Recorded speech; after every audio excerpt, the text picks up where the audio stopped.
guys, welcome back to Fraser Focus, local faces and local places. Before the break, we were talking to BC Finance Minister Carol James about the recent budget update for 2017. We're going to continue on and talk about affordable housing.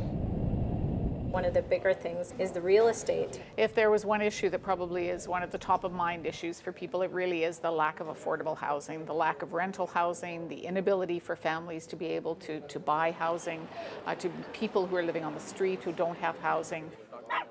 Three basic needs of every human being on this earth planet is food, water, and shelter. Shelter being extremely important. Without that, we're not going to last very long. I could never afford my own place, I wish, but no, I've never owned a home. But you rent it? Rent, yeah. And the rent's got pretty high?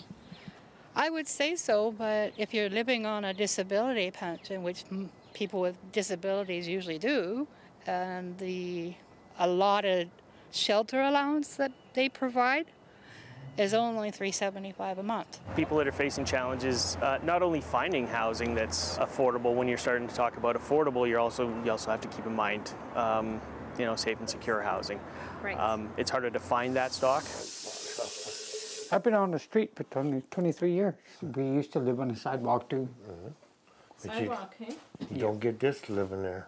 This is where I sleep. A gas station. This is my bed or my tent. So do you get a good night's sleep on this? Yes, I do. It's a brand new bed. We put in over $500 million to actually build affordable housing. Two pieces in that $500 million. The first is to build modular housing, which will help get people off the streets. Here's where our framing process begins. The floors are framed upside down on this table. They're sheeted, the casters or wheels are put on, and then they're flipped over at the cranes, and then they roll down our production line. One of the things that is a misconception that modular is a design style. It is not. It is a building technique. We built all sorts of things, hotels, offices, multifamily residences, and a lot of them you would have no idea, walking by them, living in them, that they were actually built inside a factory. We have our engineers, architects, consultants. We have to build everything to code, and in oftentimes actually higher standards in code, because these buildings have to be transported.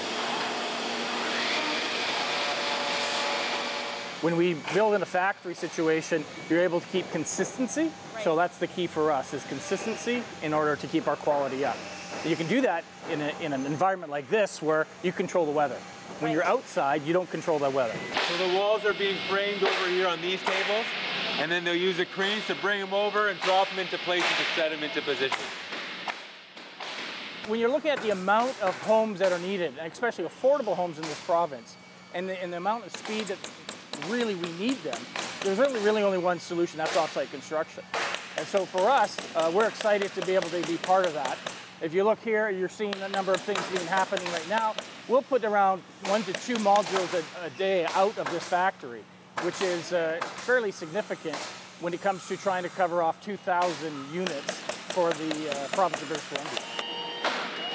Comprehensive plan certainly is a long-term plan. We've talked about building housing over a 10-year plan. We want to make sure that we don't take a piecemeal approach, that we take a holistic approach, develop a comprehensive strategy, and really make a difference for families. That's what we should be aiming for.